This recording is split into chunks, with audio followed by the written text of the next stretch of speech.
Oke, baik. Terima kasih Pak Ketua. Selamat pagi. Assalamualaikum teman-teman sekalian. Terima kasih hari ini kita berkumpul kembali untuk mendiskusikan satu eh, materi yang ada kaitannya erat dengan pelaksanaan tugas teman-teman sekalian. Setelah serangkaian kegiatan, hari ini kita juga sampai pada penghujung dari program yang dilaksanakan oleh Badiklat eh, Riau. Teman-teman sekalian, hari ini kita akan membicarakan satu satu materi tentang kewarganegaraan. Tentu yang ingin kita bahas pada saat ini adalah dua hal. Yang pertama tentang kewarganegaraan dalam konsepsi, ya, sebagaimana diatur dalam Undang-Undang 12 2006 dan isu-isu strategis yang ada di lapangan. Baik yang terjadi di dalam negeri ya maupun yang terjadi di luar negeri. Dan di luar negeri berarti yang dimaksud adalah kantor perwakilan Republik Indonesia. Kemudian di dalam negeri tentu adalah di kantor imigrasi. Jadi dalam diskusi kita kali ini saya mencoba melihat dari dua perspektif nanti.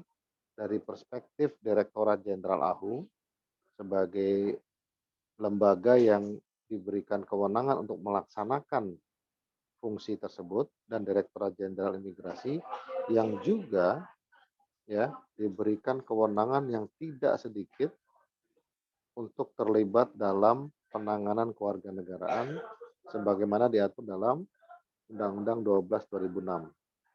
Oke, kita mulai Pak Ketua dengan slide pertama. Slide pertama ini materi yang akan kita diskusikan. Dua hal kita batasi supaya diskusi kita nanti lebih fokus, lebih tajam, sehingga teman-teman bisa memahami dasar permasalahan juga perkembangannya saat ini. Saat ini bahwa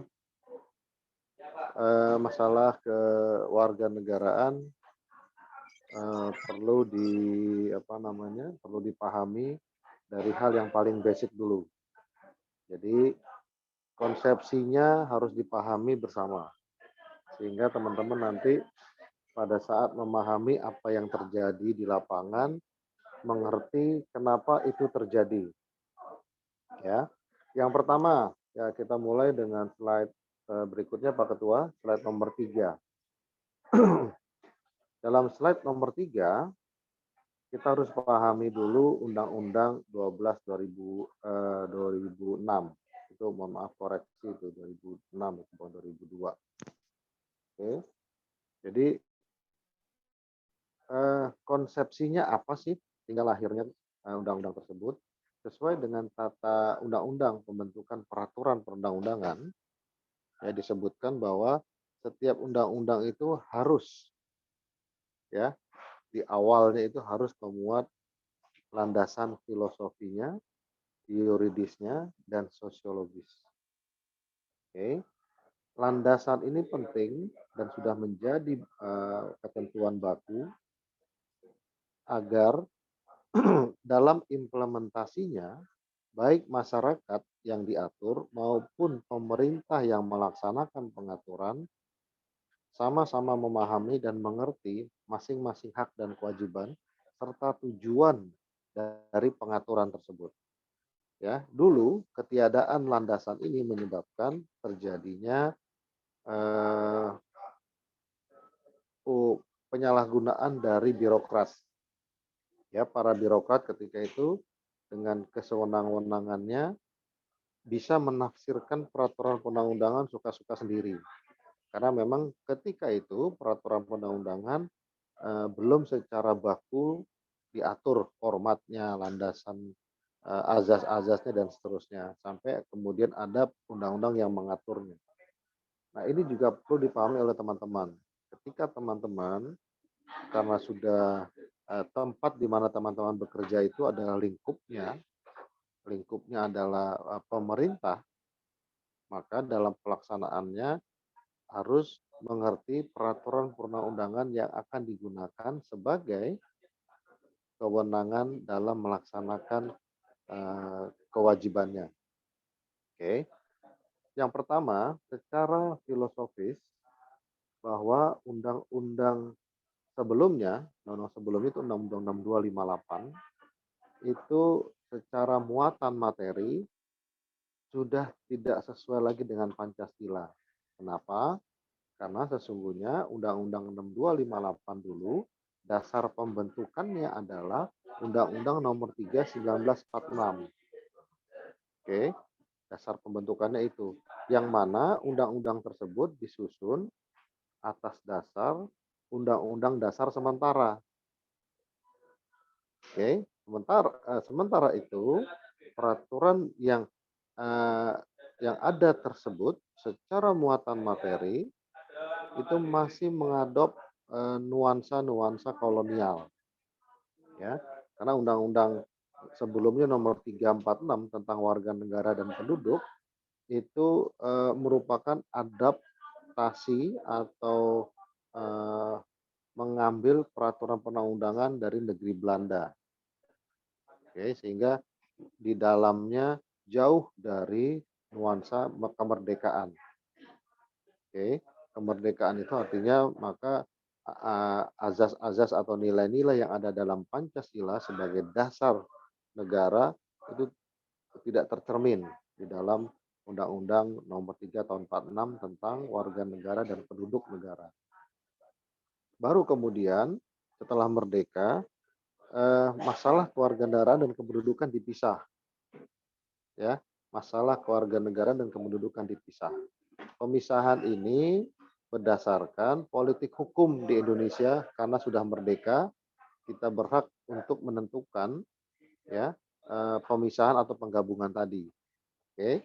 Sehingga secara filosofi atas dasar itulah karena secara secara value nilai-nilai yang ada di dalam peraturan perundang-undangan yang lama 6258 itu ada unsur diskriminatif, tidak menjamin adanya pemenuhan HAM, tidak ada persamaan kewarganegaraan karena di sana masih dibedakan antara anak-anak yang kawin campur dari pernikahan sah dan tidak sah itu menjadi problem yang sangat besar ketika itu, sehingga akan menghilangkan hak anak dan hak perempuan Indonesia khususnya yang kawin campur.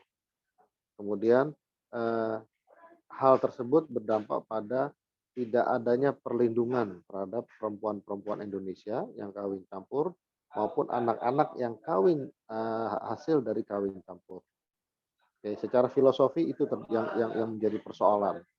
Jadi ada hal mendasar, ada hal hakiki yang dilanggar oleh 6258. Sehingga kemudian itu menjadi dasar filosofis supaya semua itu tidak terjadi karena bertentangan dengan dasar dan falsafah hidup. Ya, falsafah hidup kita Pancasila dan Undang-Undang Dasar 45 itu sangat bertentangan. Yang kemudian yang kedua, secara yuridis ya, konsepsi undang-undang ini kenapa dibentuk adalah karena pertama undang-undang yang sebelumnya 6258 itu mengacu kepada ya Undang-Undang Dasar 1950 yang kemudian itu dibatalkan melalui dekret presiden. Artinya maka karena 6258 berdasarkan ya kepada dasar hukum yang sudah dibatalkan, maka sebenarnya secara legitimasi sudah tidak ada kesahan. Oke, jadi bayangkan 6258 itu baru diganti di tahun 2006. Jadi selama dari 58 sampai 2006 kita menggunakan undang-undang yang secara legitimasi itu sudah nggak diakuin. Tapi faktanya itu terjadi. Jadi sama juga zombie. Dia mayat tapi masih kita pakai. Jadi bayangkan dari tahun 58 sampai tahun 2006 berapa banyak hak ya warga negara yang hilang oleh negara karena kelalaian negara. Oke, jadi kalau kita lihat dasar yuridis di situ dan itu tercermin di dalam penjelasan Undang-Undang 6 2011 12 2006 bahwa ya 6258 itu sesungguhnya secara legitimasi sudah tidak lagi berlaku itu. Kenapa? Karena landasan hukumnya sudah dicabut. Undang-Undang Dasar sementara tahun 50 itu dicabut dengan dekret Presiden 59. Oke, maka dengan demikian satu contoh selama ini banyak sekali produk-produk yang zombie tapi masih digunakan, termasuk di imigrasi. Yang mana nanti kita akan sampai sana. Oke. Kedua, kemudian landasan sosiologis. Yang ketiga, oke, secara sosiologis undang-undang itu eh, sudah tidak lagi relevan dengan kondisi yang ada. Kebutuhan dan tuntutan masyarakat semakin meningkat. Orang Indonesia yang bepergian ke luar negeri juga semakin banyak. Peristiwa kawin campur, kemudian mobilitas orang Indonesia yang tinggi, dan lain-lain itu sudah menjadi bagian dari peradaban baru Indonesia merdeka. Oke, kondisi ini tentu harus direspon, harus diantisipasi, harus dijawab oleh negara, oleh pemerintah. Sementara tuntutan masyarakat juga semakin meningkat. Meningkatnya pertumbuhan ekonomi itu menyebabkan bertambahnya jumlah orang yang tingkat kesejahteraannya lebih baik. Orang yang tingkat kesejahteraan lebih baik menyebabkan tingkat pendidikannya lebih baik. Orang yang tingkat pendidikannya lebih baik tentu memiliki wawasan, cara berpikir, dan tuntutan kepada pemerintah yang lebih. Nah, ini menjadi salah satu dasar sosiologis dari dibentuknya Undang-Undang 12 2006. Kemudian yang berikutnya adalah sebagai negara merdeka berdaulat yang diakui oleh dunia internasional, tentu dalam berkehidupan berbangsa dan bernegara juga harus patuh dan mengikuti peraturan perundang-undangan yang diatur dalam hukum internasional serta kebiasaan-kebiasaan internasional lainnya. Oke, jadi apa hukum yang berlaku di Indonesia nomor Undang-Undang 6258 tadi dianggap sudah tidak lagi sesuai dengan kesepakatan internasional, hubungan internasional, termasuk kebiasaan-kebiasaan internasional. Ya, itu menjadi salah satu poin sehingga 6258 itu harus diganti. Kemudian berikutnya bahwa hak asasi manusia itu menjadi poin baru dalam undang-undang kita. Seperti teman-teman ketahui, sejak 9798 Undang-Undang Dasar kita itu setidaknya sudah mengalami amandemen sebanyak 4 kali. 4 atau 5 kali. Yang di dalamnya masalah hak asasi manusia menjadi hal baru pada saat amandemen pertama. Karena mengingat sejak undang-undang itu dibuat, ketika itu masalah HAM belum dimasukkan, belum menjadi isu global. Oke, namun 9798 tidak hanya melahirkan penggantian pemerintahan, tapi juga melahirkan satu konsepsi dasar baru, sehingga undang-undang dasar kita itu dilakukan amandemen, perubahan-perubahan dengan memasukkan HAM. Jadi hak dan kewajiban warga negara masyarakat perlu dijamin, ya, hak asasi manusianya dan hak warga negaranya. Oke, 3 hal inilah yang harus teman-teman pahami, bahwa maka dengan demikian lahirnya Undang-Undang 12 2006 berangkat dari satu sebab. Jadi tidak tiba-tiba kemudian dia ada, dan sebabnya itu bisa dijelaskan dan dipertanggungjawabkan baik secara sistematis, logis, dan secara peraturan perundang-undangan. Maka dengan demikian teman-teman sekalian, poin yang mau disampaikan dari slide ini adalah satu, bahwa masalah kewarganegaraan adalah masalah hakiki, hak dasar. Kalau hak dasar maka perlakuannya tidak boleh dilanggar. Siapapun yang melanggar hak dasar manusia berarti melanggar kemanusiaan itu sendiri. Orang yang melanggar kemanusiaan, hukumannya atau sanksinya adalah telah mengesampingkan atau menghilangkan kemanusiaan itu sendiri. Jadi ini kejahatan yang terberat dalam sistem hukum yang baik di nasional maupun di dunia adalah ketika melanggar hak-hak kemanusiaan. Maka dengan demikian, setiap pelanggaran yang dilakukan terhadap masalah kewarganegaraan adalah masalah kejahatan kemanusiaan. Itu poin pertama harus dipahami. Maka hati-hati betul teman-teman ketika menangani persoalan kewarganegaraan. Oke, kita sudah bicara masalah kaidah hukum kemarin. Kaidah hukum itu tidak hanya semata-mata dalam rangka kepastian hukum, tapi ada juga kemanfaatan dan keadilan. Oke, ketika teman-teman melanggar hak asasi manusia dalam hal kewarganegaraan, pertanggungjawabannya tidak hanya di dunia, tapi di akhirat. Karena menyangkut hak hidup. Teman-teman telah menghilangkan hak hidup. Kalau kemudian dalam pelaksanaannya teman-teman nggak hati-hati. Oke, nah persoalannya teman-teman sekalian adalah kewarganegaraan ini dari segi pengaturannya itu sama dengan undang-undang keimigrasian. Yang diatur adalah orang asing dan orang Indonesia. Pengaturan orang ini terkait dengan mobility, dengan mobilitas, dengan pergerakan. Karena nggak ada peristiwa kawin campur kalau nggak ada pergerakan manusia. Tidak ada persoalan kewarganegaraan kalau tidak ada pergerakan manusia. Namun sayangnya dalam pelaksanaannya Undang-Undang 12 2006 tidak diserahkan kepada Direktorat Jenderal Imigrasi. Itu poin pertama. Nanti di pembahasan berikutnya kita ketemu tuh dampak-dampak yang diakibatkan dari pembagian seperti ini. Kenapa bisa kewarganegaraan itu kemudian dilepaskan atau dipisahkan dengan sehingga dalam urusan kewarganegaraan itu ada 3 di Indonesia yang ngatur.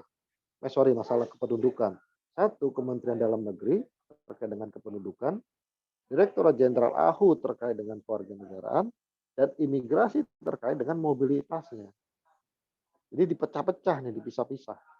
Oke, kondisi ini yang menyebabkan kesulitan di lapangan yang pada akhirnya imigrasi yang kena. Imigrasi selalu terkena. Padahal ketika masalah kependudukan bermasalah, ya KTP kakaknya palsu sehingga mengganggu tidak baik mengganggu pada saat proses mendapatkan paspor. Demikian juga dengan kewarganegaraan. Kewarganegaraan prosesnya nanti kita akan bahas tuh di Permen Kumham yang baru. Prosesnya tidak bisa berjalan kalau tidak ada skim. Ya, coba aja proses skim itu di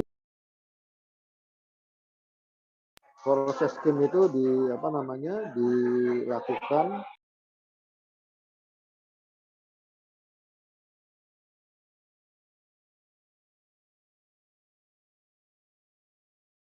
Oke. Jadi bagaimana mungkin proses kewarganegaraan bisa berlangsung ketika proses keimigrasiannya nggak tuntas. Nah, nanti kita akan sampai ke sana tuh di slide-slide berikutnya. Oke.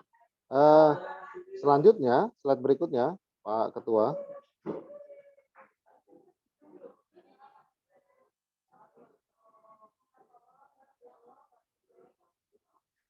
Oke, teman-teman sekalian.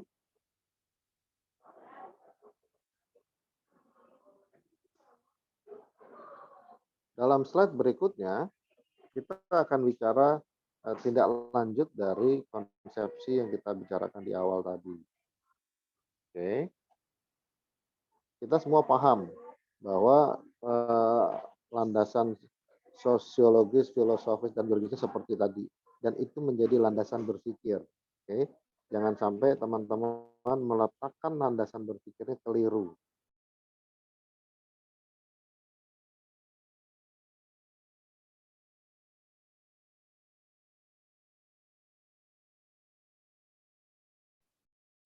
Izin Bapak, suaranya ter-unmute, Pak. Oke, maaf. Saya ulangi teman-teman. Jadi slide berikutnya kita akan menindaklanjuti pembahasan tentang konsepsi tadi. Oke. Kalau tadi kita bicara masalah landasan, landasan itu penting, itu menjadi lapisan pertama dalam cara berpikir teman-teman. Oke. Jadi analoginya, kalau teman-teman pengen bikin ayam goreng, maka ilmu yang dipelajari adalah ilmu ayam goreng. Jangan ilmunya ilmu gado-gado. Bikin gado-gado itu beda dengan ayam goreng. Outputnya beda, materialnya beda, prosesnya beda, mekanismenya beda. Izin perintah Pak. Oke, sehingga teman-teman sekalian, setelah landasan berpikir tadi sudah disamakan, berikutnya adalah azas-azas. Oke, azas-azas itu kalau dalam hukum ini harus. Jadi dia syaratnya mutlak. Jadi kalau dalam melaksanakan ibadah nih fardu ain harus ada, yang kalau ini tidak ada maka gugur. Oke, maka dengan demikian yang pertama azas-azas yang perlu dipahami bahwa satu, ya, secara keilmuan dalam penentuan kewarganegaraan itu hanya ada dua, ya, berdasarkan ius sanguinis dan ius soli. Ius sanguinis artinya adalah bahwa penentuan kewarganegaraan seseorang itu berdasarkan garis keturunan. Oke. Kemudian yang kedua, ius soli sesuai dengan namanya, soli itu asal kata dari soil. Soli itu adalah penentuan kewarganegaraan itu berdasarkan tempat lahir. Oke. Azas dua ini yang digunakan oleh seluruh masyarakat dunia atau pemerintahan untuk menentukan kewarganegaraannya. Dalam pelaksanaannya kemudian muncul varian-varian baru, tapi tetap rumahnya dua itu, ius soli dan ius sanguinis. Oke, contohnya adalah nanti undang-undang kita sendiri nomor 12 tahun 2006, dia itu berdasarkan tidak sepenuhnya berdasarkan ius sanguinis, juga tidak sepenuhnya berdasarkan ius soli. Kenapa bisa begitu? Karena bergantung kepentingan nasionalnya dan perubahan sosiologis yang tadi kita bicarakan di atas. Jadi dalam bernegara itu sifatnya dinamis. Ya, saat ini barangkali kita bisa tidak setuju dengan komunis umpamanya, atau bisa tidak setuju dengan kapitalis umpamanya. Tapi dalam suatu saat dia akan terjadi perubahan. Contohnya pemerintahan Cina. Secara politik dia komunis. Tetapi secara ekonomi dia kapitalis, dia liberalis. Jadi dimungkinkan saja hal tersebut dalam bernegara dan pemerintahan. Dalam kita memegang satu azas, sampai pada saatnya kemudian muncul keresahan, tuntutan masyarakat, kebutuhan dan lain-lain, maka bergeserlah azas kita tadi. Oke, menjadi azas kewarganegaraan ganda tapi terbatas. Oke, itu juga unik, ganda tapi terbatas. Pakai ada tapinya gitu maksudnya. Oke. Azas berikutnya adalah ini poin 2, poin 3 dan 4, yaitu azas kewarganegaraan tunggal dan ganda. Ini adalah azas utama yang ada di dunia. Hanya dua ini. Ya, tunggal atau ganda. Oke, tunggal artinya bahwa penentuan satu kewarganegaraan bagi setiap orang. Jadi setiap orang harus punya kewarganegaraan. Saya ulangi, setiap orang harus punya satu kewarganegaraan. Sementara kewarganegaraan ganda adalah bahwa terkait dengan Undang-Undang 12 2006 ini, bahwa khusus bagi anak-anak, ya khusus bagi anak-anak itu berlaku kewarganegaraan ganda tapi terbatas. Jadi kalau dalam konteks definisi murninya, yang disebut dengan kewarganegaraan ganda adalah orang yang memiliki kewarganegaraan dua. Namun demikian, teman-teman sekalian, dalam prakteknya saat ini dalam 10-20 tahun terakhir di dunia sudah muncul yang namanya multiple citizenship. Jadi bukan lagi ganda, tapi multiple. Contoh Korea, Korea itu memungkinkan kewarganegaraannya, memangnya orang Korea kawin sama Amerika. Oke. Dia tidak hanya boleh mengizinkan warga negaranya menjadi warga negara Amerika, Ketika orang Korea itu umpamanya berada di negara lain yang menganut azas lain, kemudian menjadi warga negara itu, sehingga dia punya 3 kewarganegaraan tuh. Kewarganegaraan yang tempat dia lahir, kewarganegaraan karena dia pernikahan, kewarganegaraan karena dia berbisnis barangkali, itu 3. Jadi multiple citizenship sudah banyak ditemukan. Bahkan beberapa negara itu menjual kewarganegaraannya. Jadi artinya orang ditawarin, ayo siapa yang mau jadi warga negara? Contohnya adalah negara-negara di Afrika itu sudah melakukan. Ya, negara-negara kepulauan apa namanya tuh, nah itu sudah menjual warga negara. Jadi siapa yang menjadi warga negara dia itu boleh. Jadi dijual sekitar harganya 10 sampai berapa miliar gitu. Oke, jadi azas-azasnya bergeser. Namun demikian, hal utama yang harus teman-teman pahami bahwa Undang-Undang nomor 6 nomor 12 tahun 2006 ini konsep utamanya adalah satu, ya, dia tidak mengenal kewarganegaraan ganda. Juga kita ini konsepnya adalah tidak tidak bipatrid dan juga tidak apatrid. Jadi jangan sampai ada orang memiliki kewarganegaraan ganda, juga jangan sampai ada orang nggak punya kewarganegaraan. Artinya apa? Beda dengan undang-undang sebelumnya 6258 itu masih terjadi stateless person. Stateless person hanya menghasilkan apa namanya persoalan-persoalan yang nggak selesai-selesai.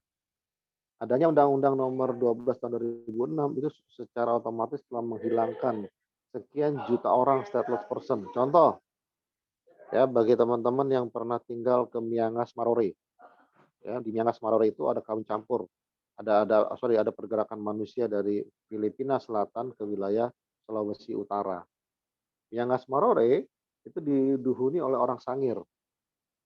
Oke, peristiwa sejarah itu pergerakan mereka sudah sangat lama itu sekian ribu tahun.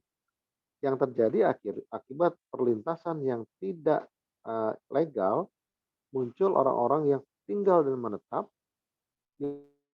yang tidak jelas kewarganegaraannya. Sehingga ada istilah sapi sangir Filipin atau pisang Filipin sangir. Itu jumlahnya ribuan. Termasuk kalau teman-teman yang pernah tinggal di Kalimantan, jadi ada suku Lut yang hidup di antara 3 negara. Dia ada di Malaysia, ada di Indonesia, ada di Filipina. Ya, suku-suku anak laut ini tinggalnya di laut. Itu juga nggak jelas nih kewarganegaraannya. Khusus untuk mereka, ya secara konvensi internasional mereka dilindungi.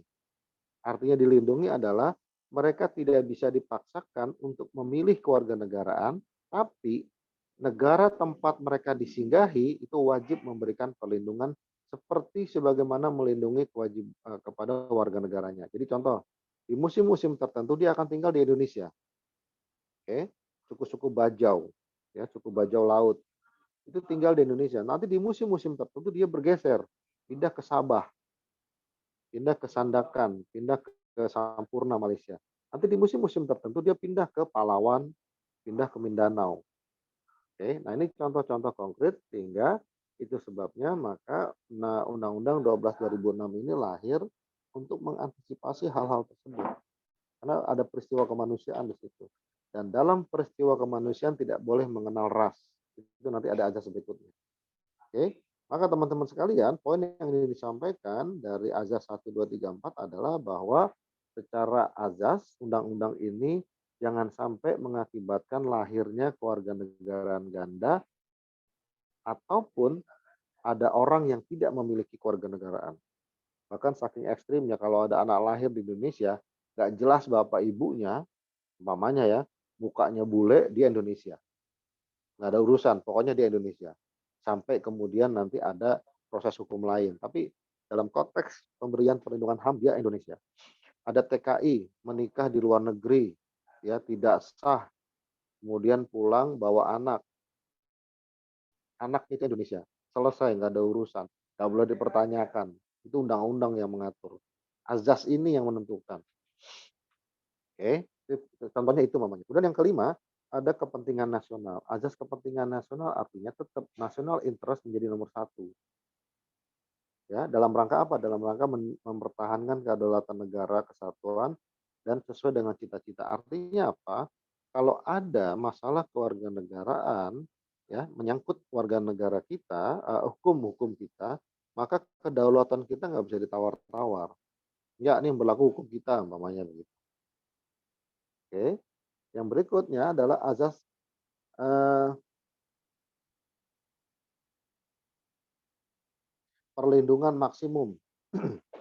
Ya, jadi ketika ada warga negara Indonesia pergi ke luar negeri, ya seperti ya contoh yang sudah saya sebutkan tadi, kemudian dia di sana melakukan pernikahan atau kawin, baik sah ataupun tidak sah, apapun yang terjadi kepada warga negara Indonesia tersebut ataupun anak keturunannya, negara dengan alasan apapun harus memberikan perlindungan. Dengan alasan apapun harus memberikan perlindungan, ya. Jadi jelas, nggak ada istilahnya nggak usah diurusin Pak, itu kan tidak nggak bisa. Negara dengan alasan apapun harus diurus itu. Oke, artinya apa? Kalau sampai kemudian anak turunannya kemudian menjadi stateless, itu harus di-Indonesiakan. Kesempatan suatu saat nanti penugasan di luar negeri itu bisa merasakan bagaimana masalah kemanusiaan itu menjadi persoalan yang sangat apa namanya sangat signifikan buat kita sebagai pejabat imigrasi di luar negeri. Oke, yang berikutnya adalah azas persamaan bahwa yang itu punya posisi yang sama, equal before the law. Ya, kalau sudah bicara hukum, nggak ada lagi istilah, ini anaknya nggak jelas nih Pak, nggak bisa. Ada manusia, kita bicara manusia. Berikutnya adalah azas kebenaran substantif. Artinya bahwa dalam proses, ya, ketika bicara kewarganegaraan tidak hanya konsepsi saja, tidak hanya policy saja, tidak hanya regulasi saja, tapi juga bicara yang namanya proses, prosedur, dan persyaratan. Jadi dalam konteks itu dibedakan, ada yang sifatnya administratif, ada yang sifatnya substantif. Administratif itu artinya masalah paper, pendokumentasian, dan seterusnya. Tapi kalau substantif adalah terkait dengan kewarganegaraannya. Jadi menilai menilai orang untuk menjadi warga negara Indonesia ini dalam konteks kewarganegaraan, ya manusia nggak bisa dilihat statusnya berdasarkan dokumen. Tapi ada nilai-nilai lain yang harus menjadi pertimbangan pimpinan. Oke, dan itu harus dilakukan. Sebabnya azas substantif itu menjadi azas di situ, dimasukkan sebagai azas.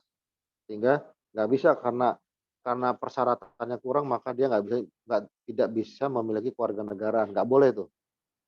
Ya, harus ada alasan lain, harus ada pertimbangan lain yang dibangun yang disebut dengan azas substantif. Kebenaran substantif maksudnya.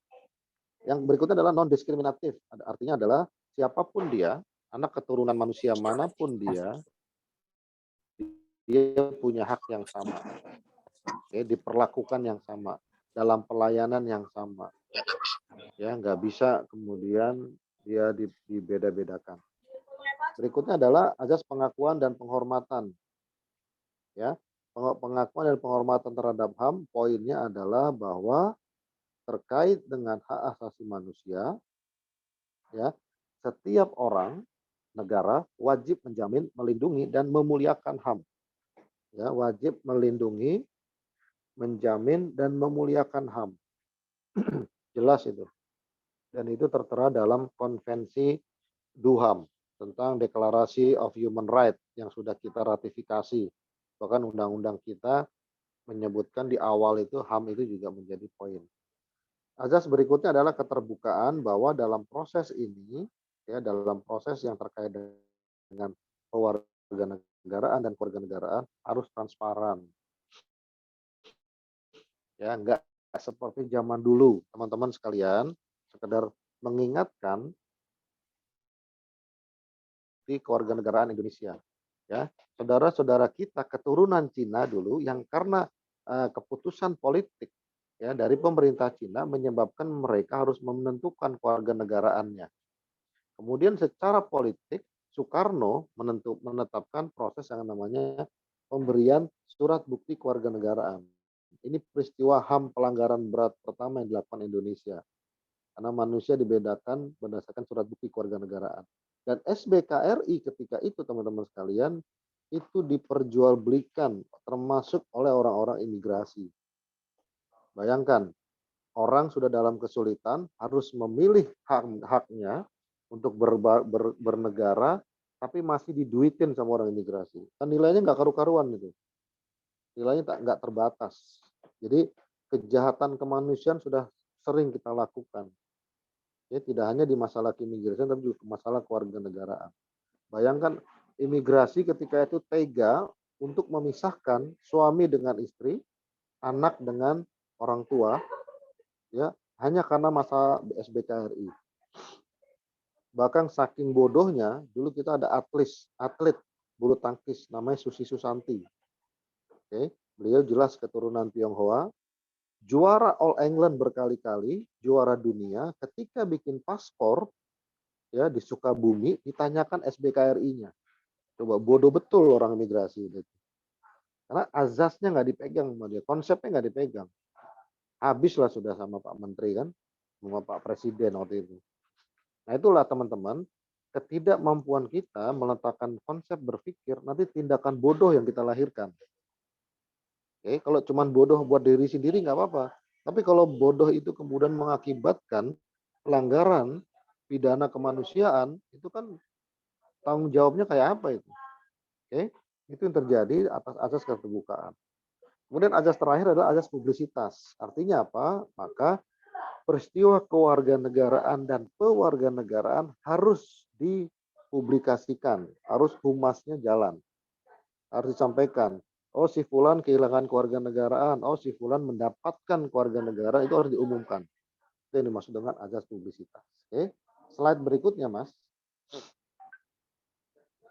Oke, lanjut ke slide berikutnya, kita akan bicara masalah konten, ya, materi muatan dari undang-undang. Undang-undang yang kita bicarakan ini isinya apa saja sih? Di slide nomor 5. Oke, dalam slide nomor 5, undang-undang ini mengatur 5 hal isinya ya. 1, siapa yang menjadi WNI? Itu poinnya. Jadi di situ kenapa ini penting? Karena di undang-undang berikutnya ada istilah Indonesia asli. Ya, jadi disebut ada orang Indonesia asli. Definisi asli ya ketika itu diartikan pribumi. Definisi pribumi ketika itu ditafsirkan beragam. Yang disebut pribumi siapa? Oke. Siapa di antara kita yang mengaku pribumi? Saya pengen tahu. Nggak ada. Kita semua pasti punya keturunan, entah dari mana, dari luar, karena sudah nggak murni. Oke, maka istilah definisi orang pribumi tadi dihilangkan. Jadi yang disebut orang Indonesia asli adalah orang yang sejak lahir di Indonesia, itu maksudnya.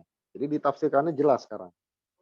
Oke, sehingga yang menjadi WNI siapa saja? Poinnya adalah tadi bisa orang Indonesia yang memang sudah di Indonesia, atau orang yang mengajukan permohonan pewarganegaraan. Jadi orang asing yang pengen jadi warga negara Indonesia, atau orang Indonesia, dulunya Indonesia, kemudian kehilangan, pengen jadi lagi, naturalisasi namanya.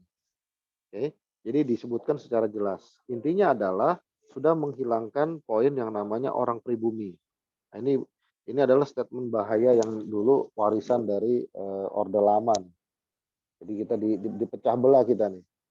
Ada orang pribumi dan non pribumi. 9798 itu menjadi salah satu akar persoalan terjadinya kejahatan kemanusiaan ketika itu. Ketika orang-orang masyarakat karena sudah terdoktrin dengan istilah pribumi, sehingga mereka merasa bisa melakukan pelanggaran kejahatan kemanusiaan terhadap orang-orang keturunan. Ya, itu kejahatan manusia yang luar biasa itu di Indonesia, dan itu memalukan. Ya. Poin kedua, muatan materi selanjutnya adalah syarat dan tata cara. Itu tentu saja kalau sudah bicara peraturan tentu tidak terlepas dari syarat dan tata cara. Jadi harus clear persyaratannya apa, tata caranya apa. Konsep yang perlu dipahami teman-teman sekalian, karena dari awal kita sudah mendiskusikan bahwa kewarganegaraan adalah masalah kemanusiaan, maka syarat dan tata caranya tidak boleh menghalangi HAM. Jadi tidak boleh mempersulit. Oke, konteks mempersulit itu artinya nggak boleh dibuat-buat, harus clear. Clear syaratnya, sebutkan apa saja dokumennya, jangan mengada-ngada, jangan membuat persyaratan yang dokumennya nggak ada di dunia, kamu mintakan umpamanya kepada orang. Kemudian syaratnya harus clear biayanya, harus clear biayanya. Oke, sekedar teman-teman ketahui dulu ya, orang-orang asing yang ingin memiliki kewarganegaraan ya, itu harganya itu gila itu, nggak jelas itu, bisa miliaran. Kalau sekarang clear, orang yang ingin menjadi warga negara Indonesia biayanya 50 juta PNBP-nya. Kalau saya sudah, dulu bisa ratusan juta bahkan miliaran. Ya, terutama orang-orang keturunan itu. Ya, dengan mencabut SBKRI-nya, nyabut berkas, jadi berkas SBKRI itu dicabut, dicabut itu dihilangkan. Jadi dulu berkasnya itu ada di kantor imigrasi, dulu punya kantor imigrasi Cikini di Jakarta, itu di seberangnya itu ada gedung tua, tempat menyimpan berkas SBKRI. Oke, itu dulu nyabut berkas atau menghilangkan berkas itu banyak orang kaya mendadak tuh, orang-orang imigrasi kelakuannya tuh. Jadi kejahatan internasional, kejahatan kemanusiaan dilakukan berjamaah ketika itu, ya itu dia. Bayangkan orang orang tega memisahkan anak sama orang tuanya, suami sama istrinya, kakak sama adiknya, ya dengan harga-harga yang seperti itu tuh. Oke, sehingga syarat dan tata cara sekarang lebih jelas. Jelas artinya jelas apa syaratnya, mudah, mudah dalam arti tidak dimudah-mudahkan juga, tapi logis karena ini menyangkut kedaulatan. Yang ketiga adalah mengatur tentang kehilangan. Jadi karena mobilitas manusia itu merupakan hak asasi dan itu diatur dalam Undang-Undang Pasal 28, disebutkan bahwa setiap manusia, ya setiap orang Indonesia berhak untuk melakukan perjalanan ke luar negeri. Itu poin pertama. Poin kedua, bahwa setiap orang Indonesia, warga negara Indonesia, berhak untuk mencari kehidupan yang layak di luar negeri. Maka dengan demikian, konsekuensi kehilangan kewarganegaraan sangat mungkin. Contoh dulu kita mengatur bahwa orang Indonesia yang berada di luar negeri berturut-turut 5 tahun dan tidak melapor, dia otomatis kehilangan kewarganegaraan. Jadi negara sangat sadis ketika itu. Padahal kan banyak sebab orang tidak melapor. Barangkali kedutaannya jauh, barangkali di sana dia juga posisinya lokasinya di pedalaman. Itu tidak difikirkan. Negara ketika itu mikir, pokoknya wajib lapor, kalau nggak lapor lo kehilangan kewarganegaraan. Oke. Contoh lain, kalau teman-teman pernah nonton film namanya Letter from Praha. Itu warga negara Indonesia yang ketika zaman Soekarno dapat beasiswa dari Rusia, belajar di Eropa Timur, gara-gara peristiwa G30 SPKI, kemudian kewarganegaraan mereka hilang, dicabut. Karena mereka dianggap PKI, komunis, lantaran menerima beasiswa dari Rusia. Bayangin, peristiwa politik itu dahsyat sekali itu. Dalam film itu digambarkan bagaimana seorang laki-laki harus kehilangan istri dan anak-anaknya karena dia tidak bisa kembali ke negara Indonesia. Dan itu dirampas oleh negara dengan mudah. Jumlahnya nggak satu dua.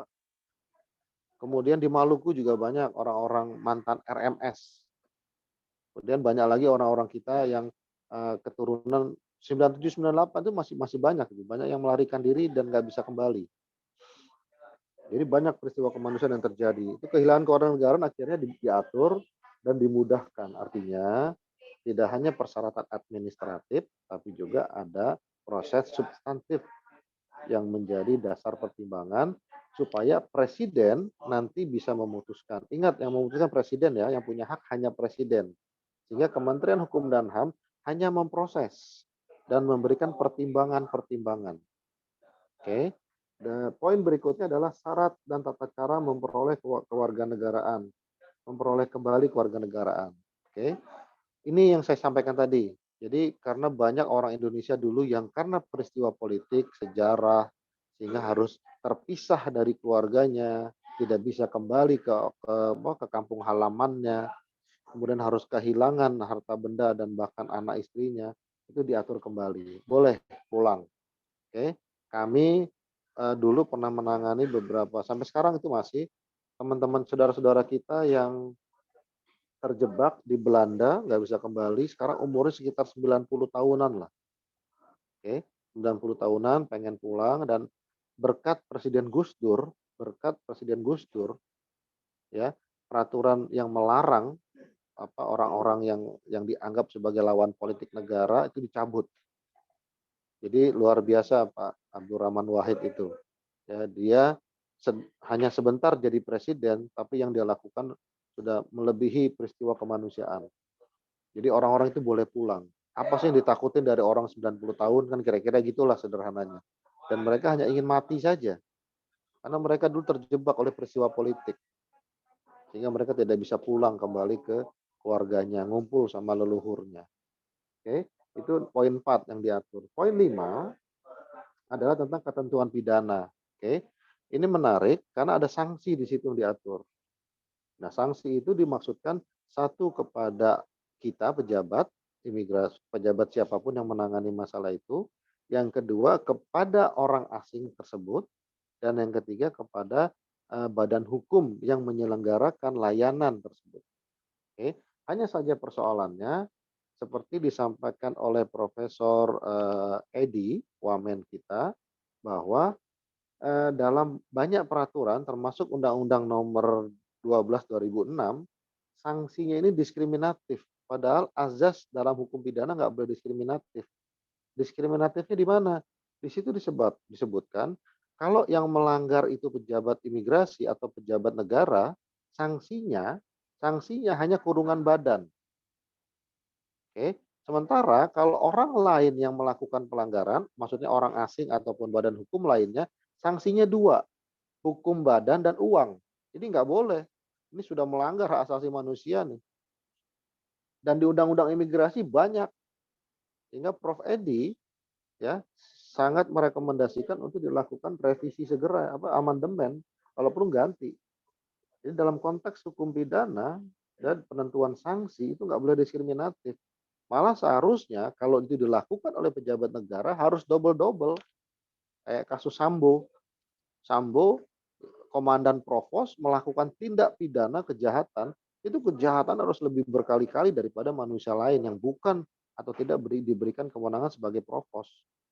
Nah, di Undang-Undang Kewarganegaraan masih ada diskriminatif dalam konteks bab pidana tadi.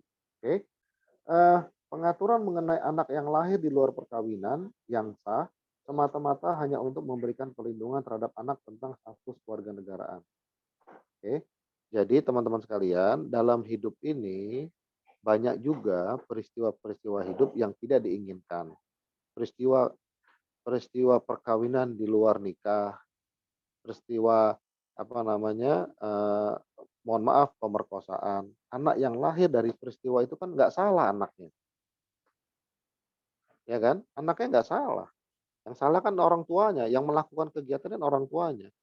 Jadi ketika umpamanya TKI pergi ke luar negeri, kemudian bertahun-tahun di sana karena pergaulan, hamil, punya anak.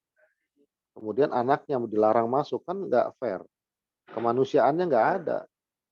Oke, itu sebabnya negara mengatur untuk kasus semacam ini anak itu Indonesia selesai udah no doubt no debat udah nggak bisa lagi anak itu Indonesia selesai ini masalah kemanusiaan ini bukan masalah hukum lagi. Nah, jadi artinya pokok muatan materi undang-undang ini sudah sebegitu progresifnya, sangat progresif bahkan. Oke, saya bisa menyebutkan ini melebihi zamannya. Bahwa ada kekurangan, iya. Nanti kita akan diskusi kekurangan-kekurangan itu dalam slide berikutnya. Slide berikutnya, Mas. Oke. Nah, dalam slide berikutnya ini beberapa poin penting yang menjadi persoalan ya saat ini ya akibat lahirnya Undang-Undang Nomor 12 tahun 2006. Oke. Secara umum permasalahan itu hanya ada dua sebenarnya. Tadi di awal sudah kita sebutkan. Itu adalah satu, adanya orang yang tidak punya kewarganegaraan dan adanya orang yang memiliki kewarganegaraan lebih dari satu. Oke, itu permasalahan umumnya sebenarnya itu aja. Ya, masalahnya adalah sistem hukum di dunia itu nggak ada yang sama. Sistem hukum yang ada di Indonesia itu beda dengan sistem hukum yang ada di Malaysia. Oke, sementara peristiwa kemanusiaan itu selalu terjadi ketika terjadi benturan sistem. Contoh, Amerika itu menganut azas ius soli. Siapapun yang lahir di Amerika adalah Amerika. Contoh, umpamanya teman-teman, suatu saat yang perempuan ini terutama, oke, dapat tugas belajar, dibawalah suaminya atau keluarganya, tinggal di Amerika sampai 4 tahun. Kemudian melahirkan, katakan anaknya di sana, itu anaknya Amerika, selesai udah. Dan Anda nggak bisa menolak, Anda nggak bisa bilang, oh saya nggak mau, nggak bisa. Hukum di mana tempat Anda tinggal itu memungkinkan Anda untuk menjadi Amerika. Apa yang terjadi kalau Anda nolak? Nggak ada urusan, nolak itu urusan kamu. Tapi secara ketatanegaraan, anak itu tercatat sebagai Amerika. Sehingga jikalau nanti anak itu besar, katakan kembali ke Indonesia, dia bisa saja kemudian pulang pakai paspor Indonesia. Tapi ketika dia dewasa nanti, ya, kemudian ingin ke Amerika, mengajukan visa Amerika, bukan visa yang dikasih, paspor yang dikasih, itu akan dibilang, loh kamu nggak perlu visa, kamu warga negara kami, Amerika. Peristiwa 9798 itu sempat terjadi. Banyak sekali orang-orang dulu yang tugas belajar maupun teman-teman Kementerian Luar Negeri yang sempat melahirkan anaknya di Amerika, itu tiba-tiba didatangi orang dari kedutaan Amerika dikasih paspor. Dan sudah disiapkan evakuasi jikalau terjadi chaos di Indonesia. Itu 9798 kejadian tuh. Amerika sudah menyiapkan Herculesnya di beberapa tempat, kayak di Okinawa sama di Filipina, untuk mengangkut warga negaranya. Nah, mereka sebenarnya bukan warga negara Amerika dalam konteks Indonesia, tapi dalam konteks hukum sistem Amerika dia adalah Amerika. Nah, ini persoalan-persoalan di negara saat ini yang nggak selesai-selesai nih. Oke, yang kedua, secara khusus permasalahan khusus di Indonesia satu, ya, perkawinan campur telah melahirkan persoalan baru, ya, bahwa perkawinan campur telah melahirkan persoalan kewarganegaraan, itu udah pasti. Kenapa? Karena perkawinan campur itu tidak hanya peristiwa pernikahan antara satu orang laki-laki dengan satu orang perempuan, tapi juga ada peristiwa hukum lainnya terkait dengan kelahiran. Ketika hasil kawin campur itu adalah seorang anak, akan muncul persoalan. Satu, persoalan yang paling utama adalah anaknya ini warga negara mana, itu udah pasti. Itu sebabnya Undang-Undang 12 2006 kemudian membuka space nih, ruang. Oh, anak ini kewarganegaranya ganda. Kenapa? Karena secara kemanusiaan yang kita persoalkan jangan anaknya. Ini kan hasil dari peristiwa perkawinan. Sehingga anaknya diberikan secara hukum kesempatan untuk menjadi warga negara dua, baik warga negara bapaknya atau ibunya. Oke, sehingga dia boleh menjadi dua warga negara. Terbatas. Terbatas artinya apa? Sampai usia tertentu, yaitu 18 tahun plus 3 tahun, berarti 21 tahun. Oke, persoalannya adalah contoh. Ini persoalannya adalah contoh. Orang Indonesia kawin sama orang Jepang umpamanya. Perempuannya Indonesia, laki-lakinya Jepang. Jepang itu menganut azas tunggal. Indonesia memberikan kewarganegaraan ganda. Artinya, kalau ada warga negara Indonesia kawin dengan orang Jepang, kalau di Indonesia dia dikasih dua paspor, bagi orang Jepang dia itu sudah keluar dari Jepang, kan kasihan. Jadi bagi anak kawin campur yang kawin dengan Jepang yang menganut azas tunggal, ketika warga negaranya atau anak dari warga negaranya menerima paspor kebangsaan negara lain, dia kehilangan warga negaranya. Jadi artinya apa? Sistem hukum satu negara akan menyebabkan kehilangan warga negara yang lain karena ada perbedaan sistem. Persoalannya nggak ada standarisasi persamaan sistem hukum warga negaraan di dunia. Itu poin pertama. Poin kedua adalah terkait dengan anak lahir dari kawin campur atau disebut ABG, anak berkewarganegaraan ganda. Apa permasalahannya? Satu, yang lupa lapor atau tidak mendaftar. Jadi pada saat undang-undang itu lahir 2012-2006 itu ada kewajiban lapor. Nah, persoalannya dalam sistem hukum kita, undang-undang itu didengar atau tidak didengar itu dianggap masyarakat tahu. Nah, itu persoalannya. Ya, masyarakat tahu atau nggak tahu dianggap tahu. Atau sistem hukum kita begitu tuh. Padahal masyarakat kan nggak semuanya barangkali ketika itu tahu. Sementara batas waktu hanya sampai 2010 ketika itu. Ya.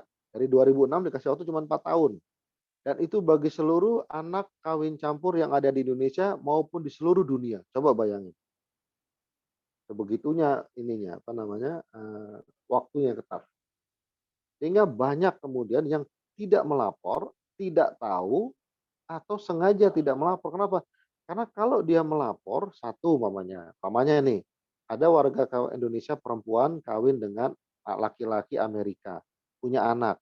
Anaknya karena dia bapaknya Amerika, dia bisa mendapatkan fasilitas sekolah ke Amerika. Oke.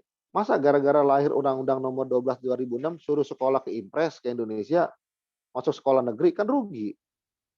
Sehingga mereka memutuskan, udah nggak usah lapor. Kenapa? Karena kalau lapor dia kehilangan keluarga negaraannya, kehilangan fasilitasnya tadi.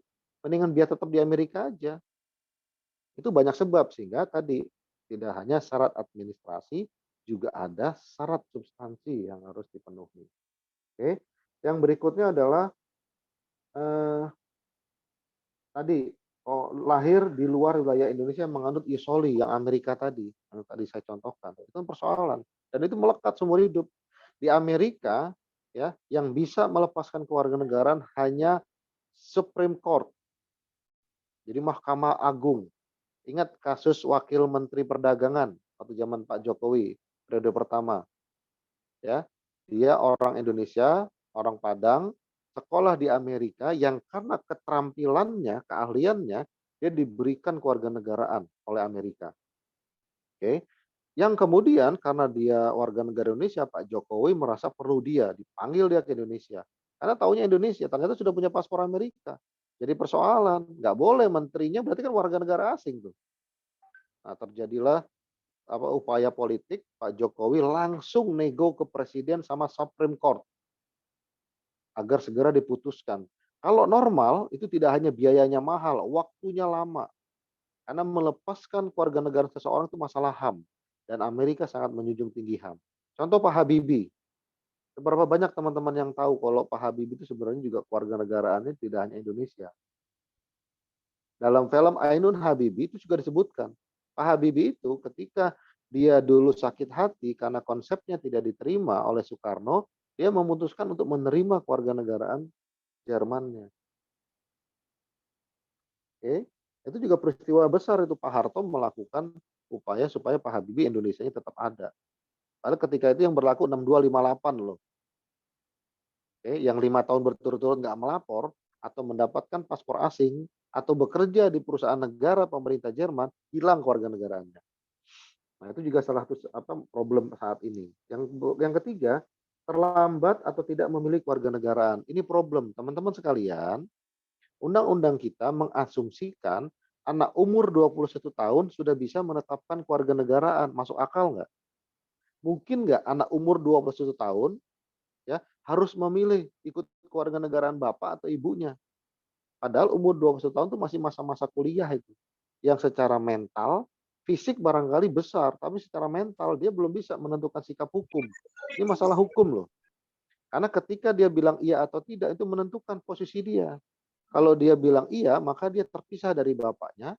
Kalau dia bilang tidak, terpisah dari ibunya. Ini kan buah si malakama. Nah, itu peristiwa yang sekarang terjadi itu. Ya, terlambat atau tidak memilih. Yang berikutnya adalah kesadaran dan pemahaman hukum. Jadi para orang tua kawin campur kan nggak semuanya orang yang ngerti sadar hukum. Jadi wajar saja kalau banyak kemudian apa namanya ketertinggalan atau kelupaan atau kealfaan. Oke. Berikutnya adalah proses kewarganegaraan ya. Dalam proses kewarganegaraan sudah saya sebutkan tadi, peristiwa kewarganegaraan tidak bisa terlepas dengan peristiwa keimigrasian. Itu sebabnya ya peraturan pemerintah ya tentang kewarganegaraan tidak bisa proses perwarganegaraan dimulai kalau belum ada skim. Oke, jadi proses pewarganegaraan dan kewarganegaraan nggak bisa dimulai kalau syarat skimnya nggak ada.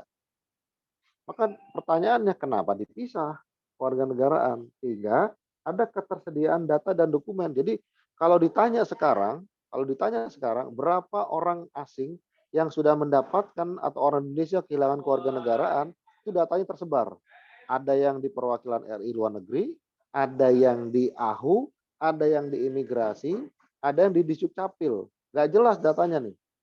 Padahal kita di awal sudah bicara azas kita adalah azas kemanusiaan. Oke, karena ada pemisahan antara imigrasi dengan kewarganegaraan, ini yang terjadi. Sehingga pada saat proses administrasi, ya, teman-teman AHU, ya, pertanyaannya adalah teman-teman AHU ketika melakukan proses verifikasi syarat administrasi yang dilakukan apa? Kan memeriksa keabsahan dan validitas. Taunya absah validitas dari mana? Orang datanya ada di imigrasi kok. Oke, demikian juga dengan syarat substantif. Taunya perilaku dia selama di Indonesia kan adanya di imigrasi. Kok proses naturalisasi orang itu kan harus punya kitab dulu baru bisa jadi Indonesia. Oke, data dari mulai kitab, kemudian dari mulai data dari mulai visa, izin kunjungan,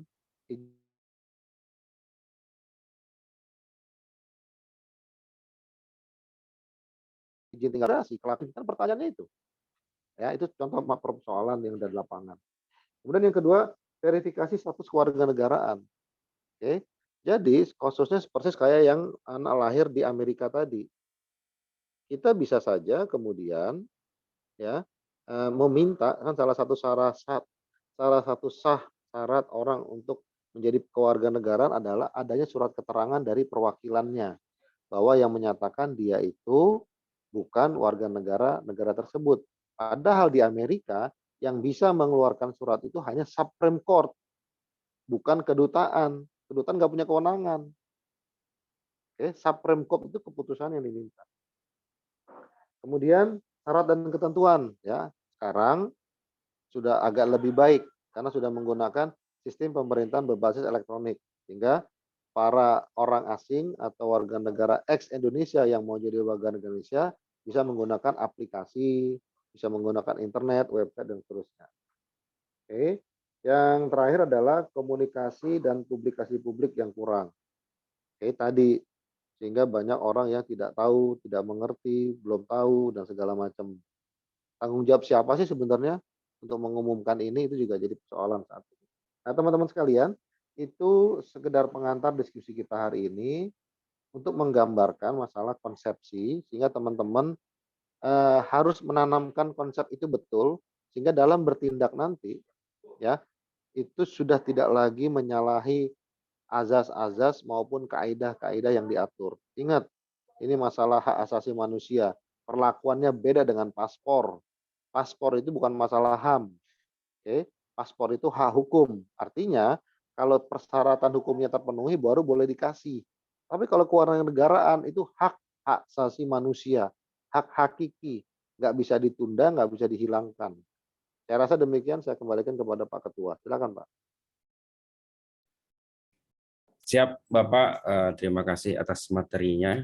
Mungkin banyak hal yang akan mau ditanyakan dari teman-teman tentang warganegaraan.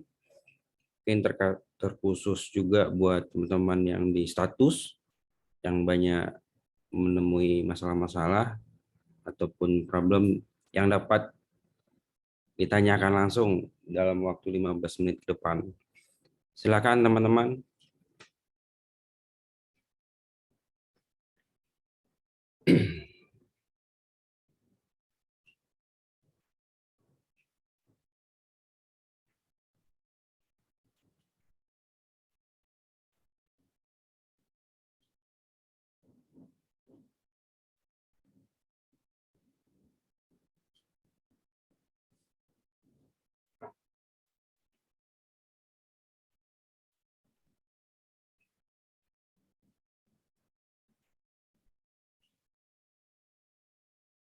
Selamat pagi, mohon izin Bapak.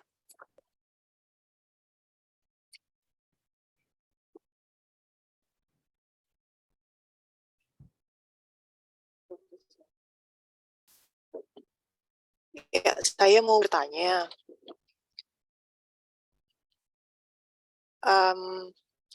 Ada kasus yang belakangan ini sedang saya tangani terkait dengan ada warga negara India datang melapor tentang izin tinggalnya di Indonesia.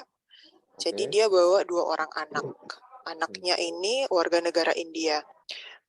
Saat kita tanyain, ternyata orang India ini mengaku dulu adalah warga negara Indonesia. Nah, jadi Oke. dia datang pertama kali ke India itu dengan paspor Indonesia, berniat untuk menikah dengan seorang laki-laki warga negara India. Jadi mereka menikah di sana. Nah, di India itu tiba-tiba waktu dia pulang ke sini, dia sudah tinggal selama kurang lebih 7 tahun di India. Nah, lalu dia datang ke Indonesia karena orang tuanya memang berada di sini. Dia tidak ada melepaskan kewarganegaraan Indonesianya, tapi tiba-tiba dia bisa mendapatkan paspor India. Menurut pengakuannya memang India memberikan paspor itu karena dia sudah menjadi warga negara India. Pengakuannya, Pak. Begini, Pak, yang mau saya tanyakan.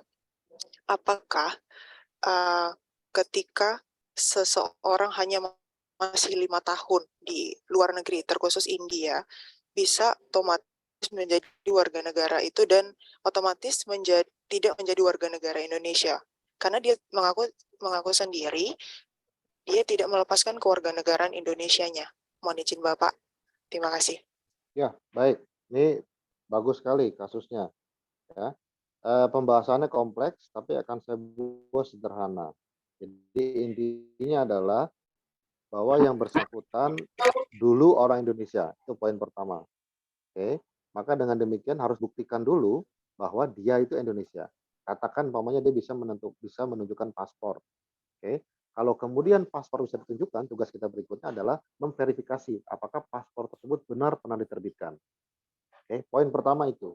Yang kedua, dalam Undang-Undang 12 2006 itu dalam bab 7 ketentuan peralihan itu ada poin pasal sebentar. Pasal 42. Oke, di pasal 42 itu disebutkan WNI yang bertempat tinggal di luar wilayah Republik Indonesia selama 5 tahun atau lebih tidak melaporkan diri kepada perwakilan Republik Indonesia dan telah kehilangan kewarganegaraan Republik Indonesia sebelum undang-undang ini diundangkan dapat memperoleh kembali kewarganegaraannya dengan mendaftarkan diri di perwakilan Republik Indonesia dalam waktu 3 tahun sejak undang-undang ini diundangkan sepanjang tidak mengakibatkan kewarganegaraan ganda. Poinnya adalah 1. Kalau dari cerita tadi maka yang bersangkutan berdasarkan 6258 telah kehilangan kewarganegaraan. Oke, kenapa? Karena sudah berada di luar negeri lebih dari 5 tahun dan tidak melapor. Poin kedua, dia punya paspor India. Ya, dia punya paspor India, itu sudah jelas, clear. Ketika itu, kalau berdasarkan kronologisnya, maka berlaku itu. Nah, Undang-Undang 12 2006 tetap memberikan peluang, yaitu silakan Anda melapor 3 tahun. Berarti kalau dihitungin dari tahun 2006, sudah habis waktunya kan?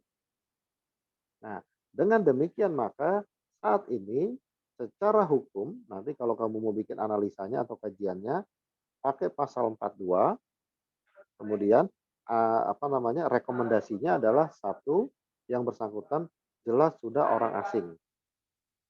Oke. Yang kedua, bahwa dia berkeinginan menjadi warga negara Indonesia, maka mekanisme dipakai adalah naturalisasi. Jadi naturalisasi warga negara ex Indonesia. Jadi skemanya hanya itu yang bisa dipakai. Oke, karena dia tidak bisa kemudian mengklaim secara sepihak, saya nggak minta Pak, bukan masalah mintanya. Tapi faktanya secara kronologis waktu maupun fakta hukum, dia bukan Indonesia lagi. Tapi keinginannya dia merupakan hak asasi. Itu yang saya bilang tadi, azasnya harus dilindungi, keinginan itu. Namun demikian, selain ada syarat administrasi, ada syarat substantif tadi yang sudah kita omongin. Dan itu diatur syarat substantif tadi ya dalam Permenkumham yang baru. Permenkumham nomor 21 tahun 2020 tentang tata cara penyampaian permohonan pewarganegaraan. Oke, Permenkumham ini sebenarnya terobosan untuk menjawab persoalan yang seperti tadi. Itu sudah diatur.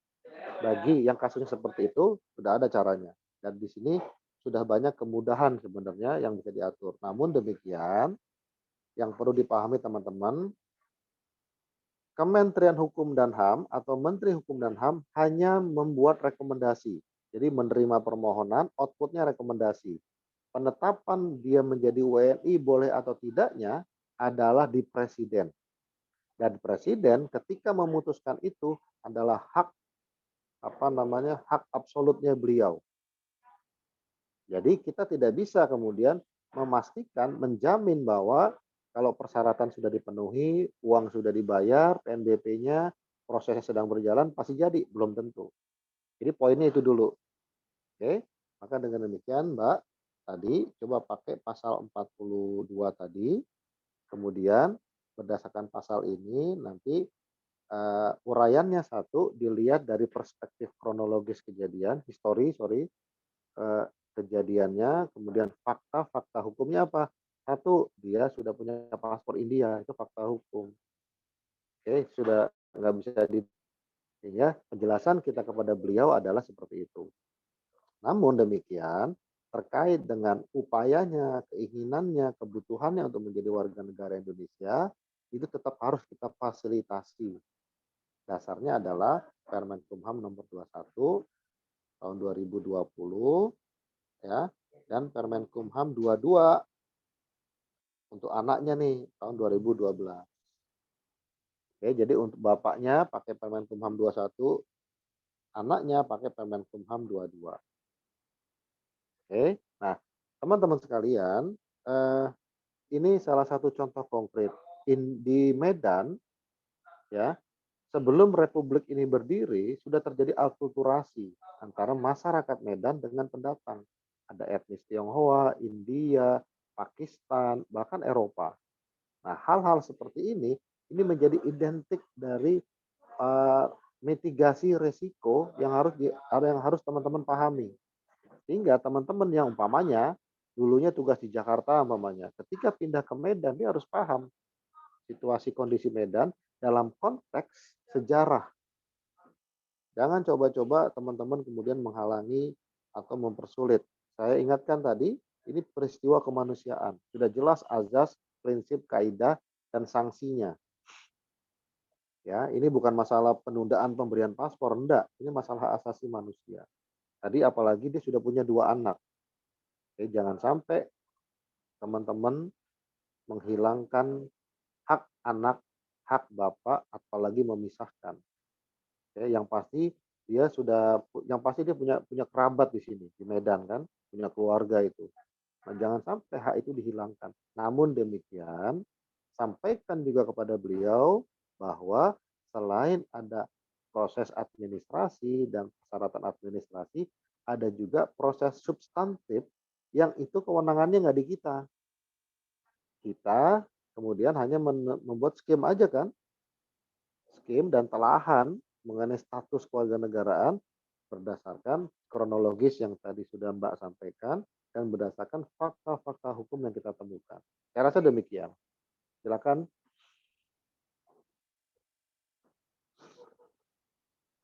Terima kasih Bapak. Silakan rekan-rekan, ada yang mau ditanyakan lagi? Ada sisa waktu 4 menit.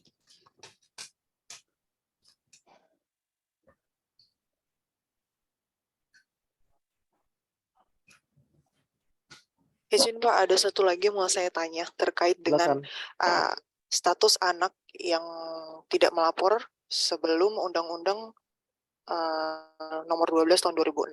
Nah, otomatis kan kalau dia tidak melapor kan dianggap asing gitu kalau dia tidak melapor.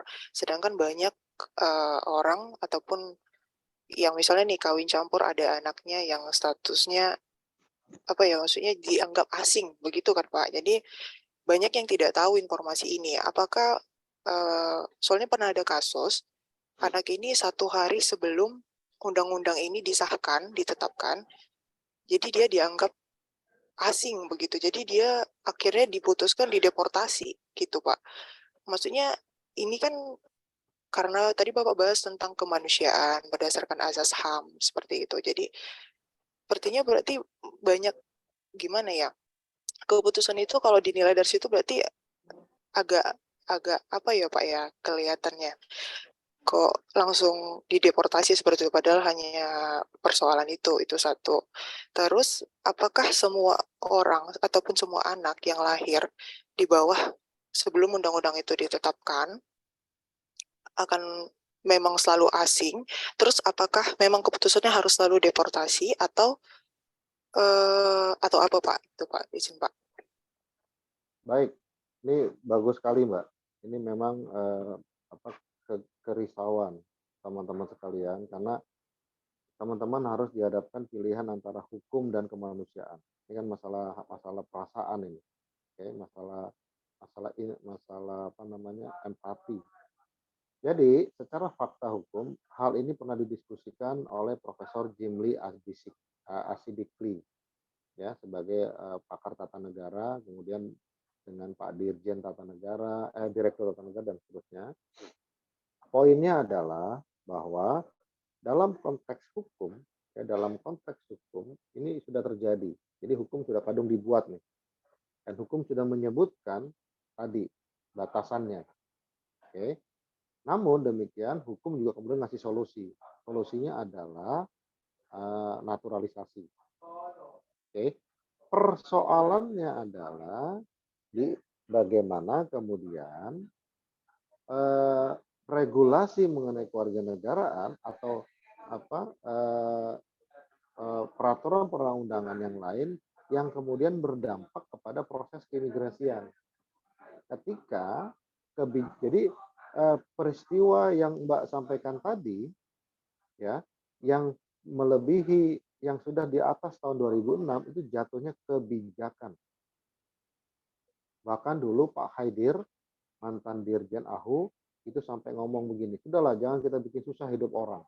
Jadi beliau tuh kasih kemudahan betul dan tidak dideportasi, Mbak. Ya, saya ingat betul Pak Haidir itu luar biasa. Dia bilang dengan gamblangnya, dengan sederhananya dia bilang, sudahlah jangan kita bikin susah hidup orang. Ya, jangan deportasi. Apa yang dia lakukan? Dia bikin kebijakan. Meski dia terlambat, ya melebihi tahun 2010 kan dikasih tahu itu 4 tahun. Beliau tetap menerima berkas dan dilayani. Artinya dengan cara yang sama mestinya imigrasi juga membuat kebijakan harus dibedakan. Kan kemarin kita sudah belajar ada kaidah hukum. Kaidah hukum tidak semata-mata kepastian hukum. Ada juga masalah keadilan. Adil nggak sih anak kecil kita deportasi?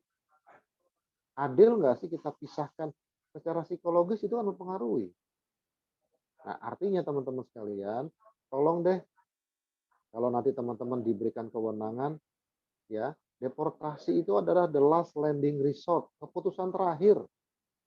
Bahkan dalam sistem hukum kita, hukum pidana itu adalah pilihan terakhir. Ketika hukum-hukum lain sudah dilewati, apa itu? Coba administrasi hukum negara dulu. Coba hukum private dulu dipakai. Jangan tiba-tiba langsung pidana. Makanya kemarin saya sampaikan teman-teman, kita itu bangga betul kalau pro justisia. Kayaknya hebat betul kita kalau pro justisia. Coba deh dipahami. Konsep hukumnya berarti ada yang nggak tepat. Maka dengan demikian, walaupun teman-teman yang mendeportasi barangkali tidak sepenuhnya salah. Kenapa? Karena instrumen hukum kita nggak lengkap juga barangkali. Sehingga anak itu harus keluar dulu. Ya kan? Karena instrumen hukum kita tidak persyaratan, tata cara, proses, dan prosedurnya nggak lengkap. Contoh, sekarang tiba-tiba kita punya namanya electronic visa on arrival. Kan mempermudah. Nah kalau itu bisa, kenapa masalah kemanusiaan nggak bisa? Kan logikanya gitu. Oke, ada lagi namanya visa second home visa. Lah kalau itu bisa, kenapa yang kemanusiaan nggak bisa? Jadi seakan-akan kesannya materialistis. Kalau masalah duit bisa. Itu masalah konsep berpikir yang harus teman-teman pahami. Artinya saya tidak bisa kemudian menyatakan upaya itu juga merupakan kesalahan teman-teman. Enggak. Karena memang instrumen hukumnya terbatas. Namun demikian, saya titip betul nih. Karena saya punya hak nitip. Saya kan senior. Saya bukan hanya senior kalian, tapi juga lebih tua dari kalian. Saya titip. Kalau kalian nanti jadi pejabat, punya kewenangan untuk itu, ya gunakan 2 unsur tadi. Ya, kaidah hukum pakai. Jangan melihat hukum hanya dari pedangnya, tapi gunakan juga rasa kemanusiaan kalian. Hanya itu yang bisa saya sampaikan. Terima kasih. Mohon maaf teman-teman kalau ada kekurangan. Nanti Pak Ketua, ini terakhir kita ya Pak Ketua. Mohon izin Bapak, ini ada satu lagi Pak di hari Senin tentang visa Nanti, terbatas untuk oke. apa Pak? Baik, nanti kita diskusi lebih lanjut. Kalau ada yang kurang, nanti kita bisa juga diskusi di sana. Saya rasa demikian. Mohon maaf ya. Terima kasih. Saya pamit dulu teman-teman ya. Terima kasih. Assalamualaikum. Selamat pagi. Terima kasih Bapak. Baik Bapak, terima kasih. Ibu Pak. Terima kasih Pak. Alhamdulillah. Oke rekan-rekan, jangan lupa absen. Mungkin ada kegiatan juga yang lain, silakan. Untuk Zoom kita akhiri pagi ini. Terima kasih Ketua. Terima kasih Ketua. Ya, pamit ya. Ya, izin. Assalamualaikum. Terima kasih Ketua. Terima kasih Bang. Ya, izin Bang.